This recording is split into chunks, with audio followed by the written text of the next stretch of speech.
Bapak Ibu jemaat kekasih Tuhan, selamat pagi, selamat berjumpa lagi dalam ibadah hari Minggu sesudah Hari Raya Natal. Pagi ini kita akan membaca firman Tuhan dan merenungkannya. Namun sebelumnya marilah kita berdoa. Mohon bimbingan Roh Kudus. Kita berdoa. Bapa kami dalam kerajaan sorga, kami bersyukur kepadamu. Hari ini Tuhan masih melawat kami dengan firman-Mu. Kami hendak membacanya dan merenungkannya. Kiranya Tuhan curahkan kuasa Roh Kudus-Mu untuk hamba-Mu sebagai pemberita firman dan jemaat-Mu sebagai penerima firman Tuhan, agar kami sungguh-sungguh memahaminya dan mau memeliharanya dalam hidup beriman sehari-hari. Amin. Bacaan kita pada hari Minggu ini dibacakan dari Injil Matius pasal 2 ayat 18 sampai 23 yang menyatakan, setelah Herodes mati, nampaklah malaikat Tuhan kepada Yusuf dalam mimpi di Mesir, katanya, "Bangunlah, ambillah anak itu serta ibunya, dan berangkatlah ke tanah Israel, karena mereka yang hendak membunuh anak itu sudah mati." Lalu Yusuf pun bangunlah, diambilnya anak itu serta ibunya, dan pergi ke tanah Israel. Tetapi setelah didengarnya bahwa Arkelaus menjadi raja di Yudea menggantikan Herodes ayahnya, ia takut ke sana. Karena dinasihati dalam mimpi, pergilah Yusuf ke daerah Galilea. Setibanya di sana, ia pun tinggal di sebuah kota yang bernama Nazaret. Hal itu terjadi supaya genaplah firman yang disampaikan oleh nabi-nabi, bahwa ia akan disebut orang Nazaret. Demikian firman Tuhan. Terpujilah Kristus. Haleluya. Bapak Ibu jemaat kekasih Tuhan, kota Nazaret adalah sebuah kota kecil. Kita ingin mengenal lebih dalam tentang kota ini. Kita boleh tinjau dari segi sejarah. Yang pertama, kota Nazaret lebih cocok disebut sebagai desa Nazaret, karena kehidupan di kota Nazaret ini lebih bernuansa pedesaan.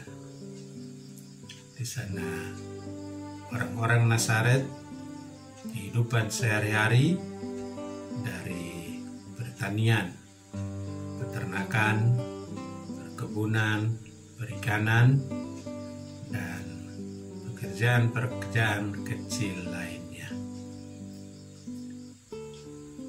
Di kota ini juga jauh dari Yerusalem. Kota ini juga jauh dari jalur utama, jalur perdagangan antara Israel dan Mesir, dan juga terutama ke Roma. Kota ini juga sering disebut sebagai kota yang berpenduduk miskin.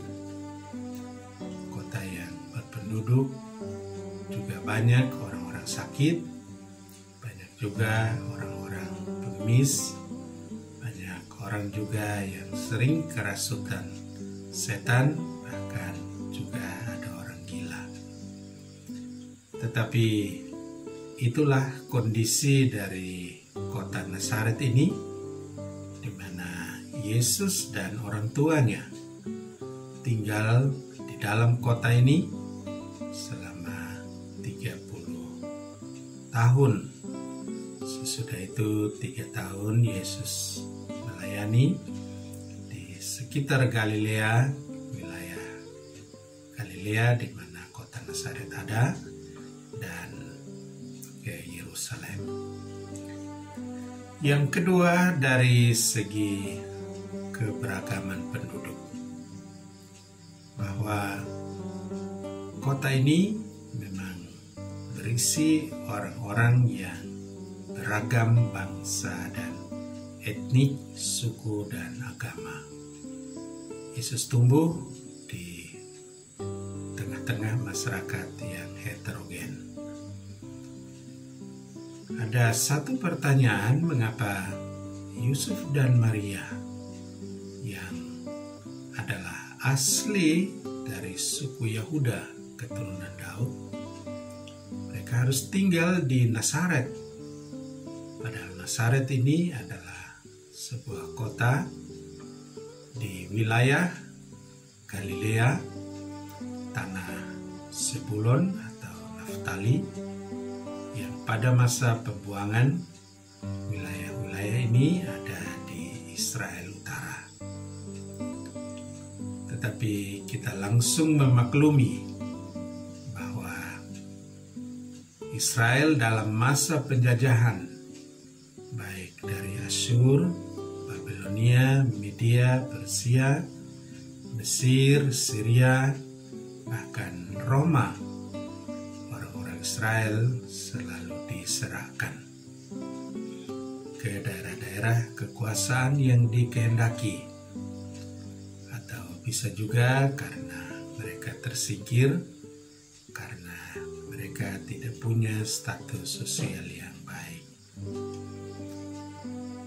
Kota ini juga sebagai kota yang sering dilanda oleh berbagai gempa bumi, bencana alam, sakit penyakit, sehingga kota Nazaret walaupun heterogen, mereka juga sebagai warga yang dianggap merosot status sosial mereka di hadapan orang-orang di Yerusalem.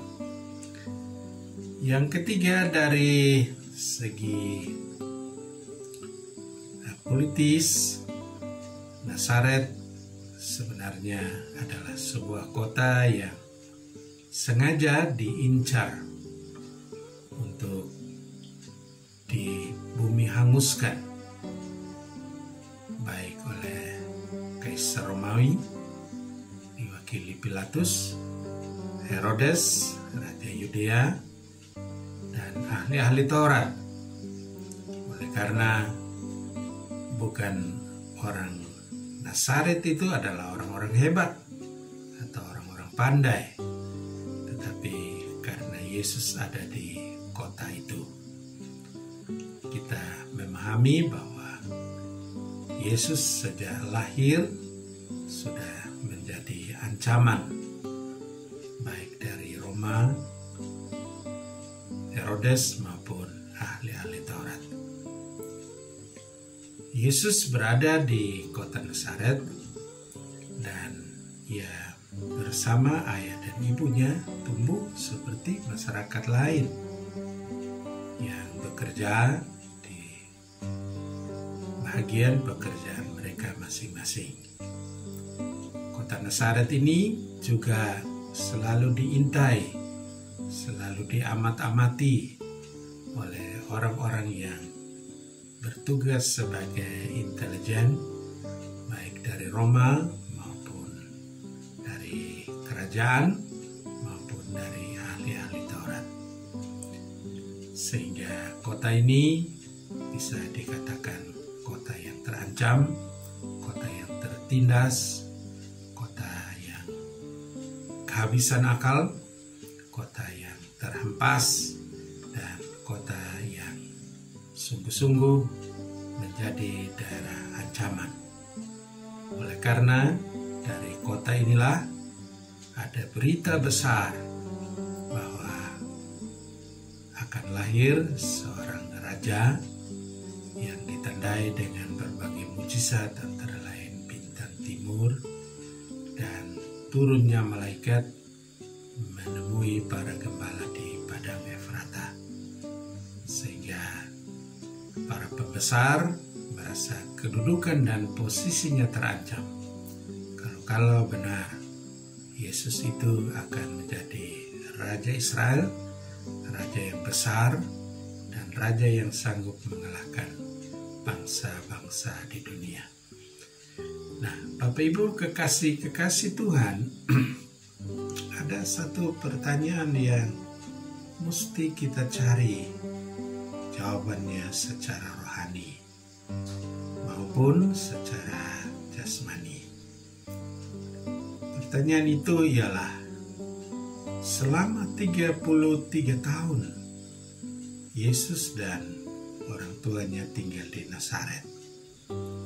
Selama itu juga kota ini menjadi kota yang diamat-amati, kota yang diintai. Kemanapun Yusuf dan Maria bersama Yesus tinggal dan beraktivitas sehari-hari, selalu diamat-amati untuk ditangkap. Dari sejak bayi ada usaha itu, sampai dia berumur 33 tahun.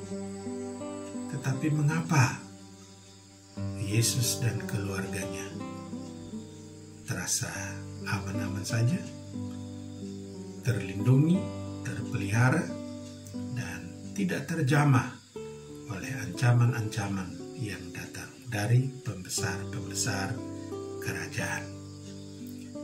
Bapak Ibu kekasih-kekasih Tuhan,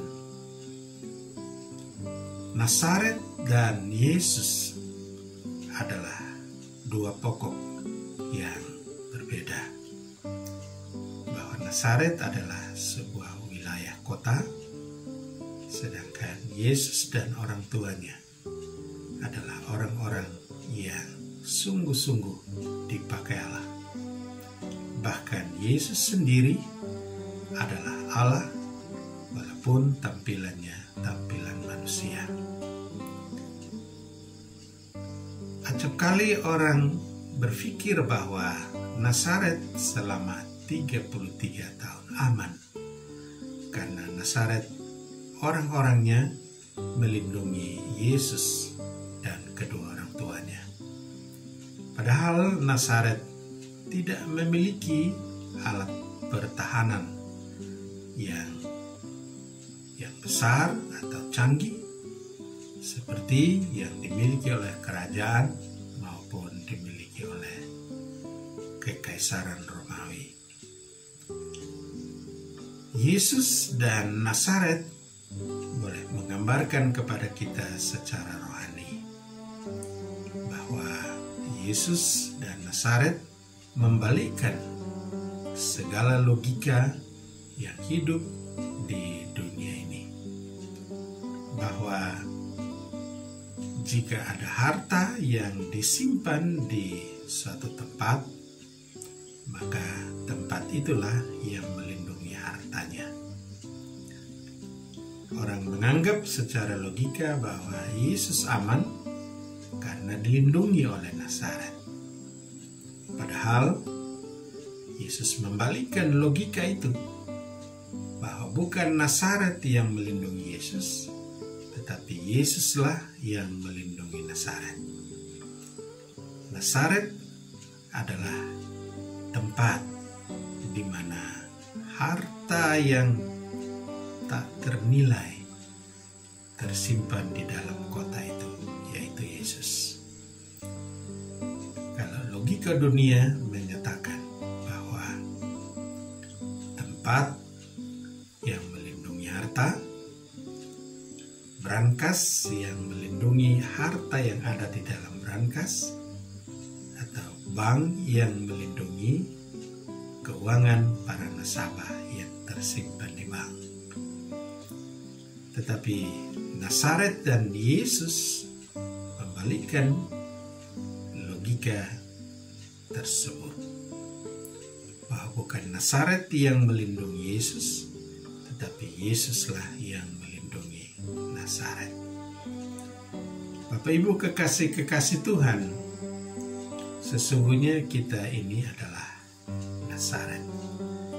Sesungguhnya kita ini adalah bejana-bejana tanah liat yang boleh jadi di dalamnya tersimpan harta yang tak ternilainya oleh Allah, yaitu Yesus. Yesus yang adalah harta tak ternilai ada di dalam hati dan diri kita sebagai bejana tanah liat.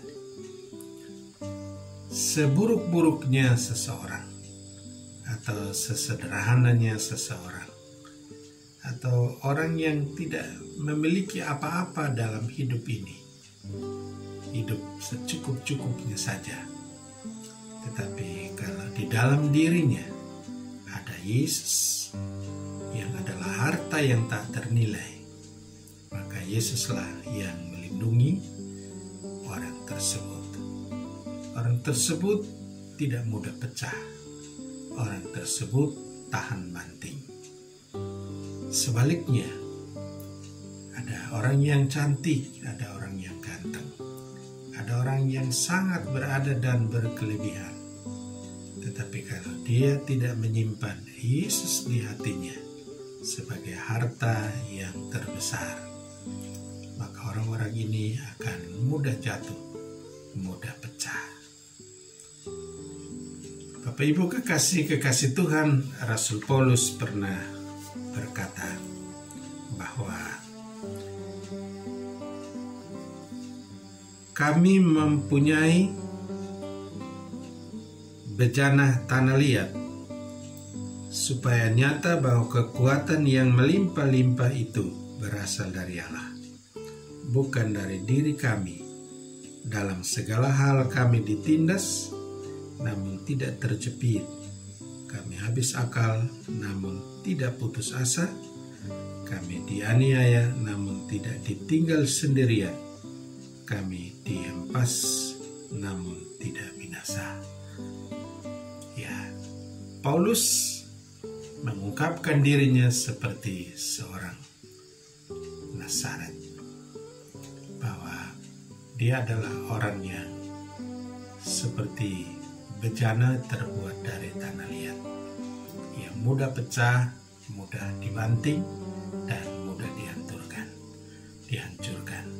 Tetapi kalau kasih karunia Allah dianugerahkan dan Yesus tinggal di dalam Paulus, seberapapun dia mendapat ancaman, seberapapun dia mendapat penindasan, seberapapun dia mendapat penganiayaan, seberapapun dia dibinasakan, ia tidak pecah dan tidak mudah untuk meninggalkan Tuhan.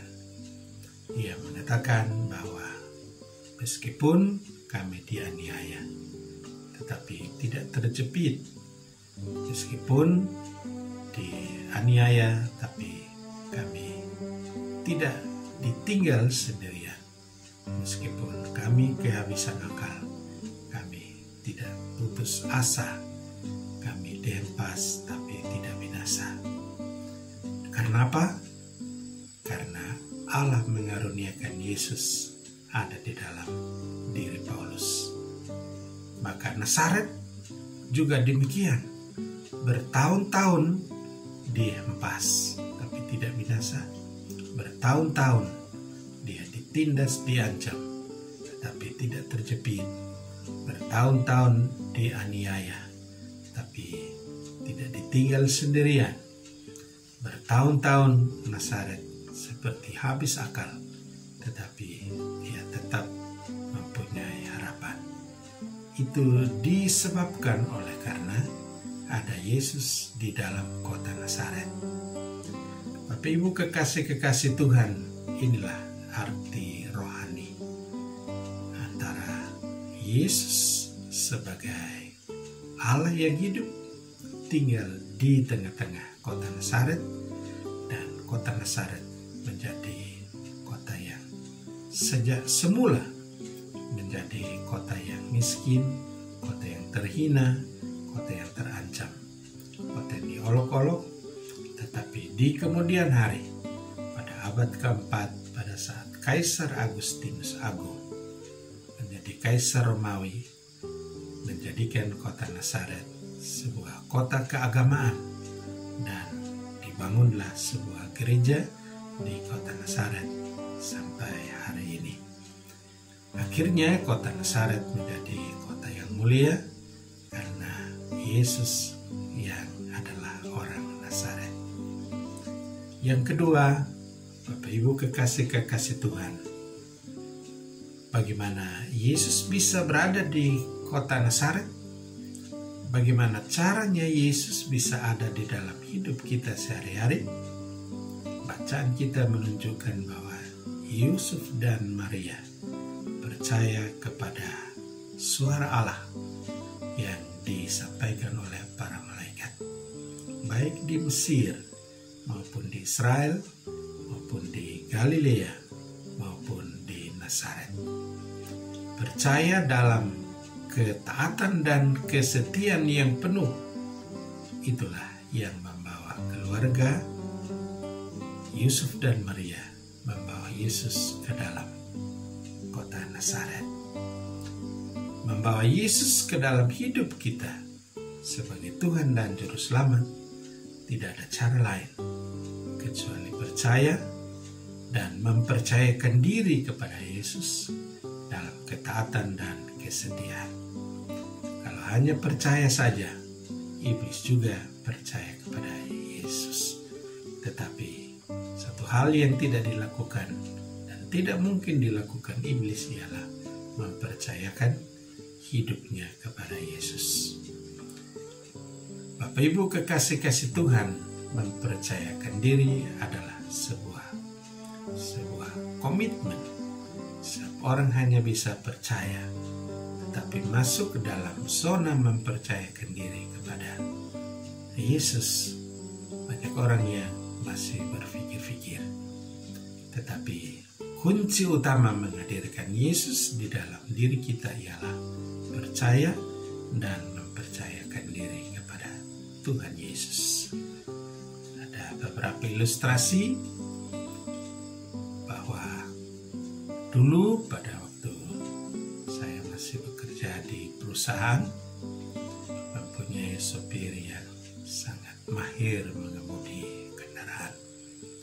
Setiap kali kami ke Singaraja atau ke negara, begitu naik saya sudah tertidur. Sampai di tujuan baru dia membangunkan saya, "Bajeng, sudah sampai." Saya lakukan itu karena saya percaya kepada sopir, dan tidak hanya percaya tetapi mempercayakan diri ini kepada Pak Sopir. Tapi suatu saat sopir ini berhenti dan diganti oleh seorang sopir yang lebih baik daripada sopir yang pertama. Tetapi pada saat mengantar saya ke Singaraja atau negara, begitu naik saya tegang, sampai di tujuan juga saya tegang. Oleh karena apa?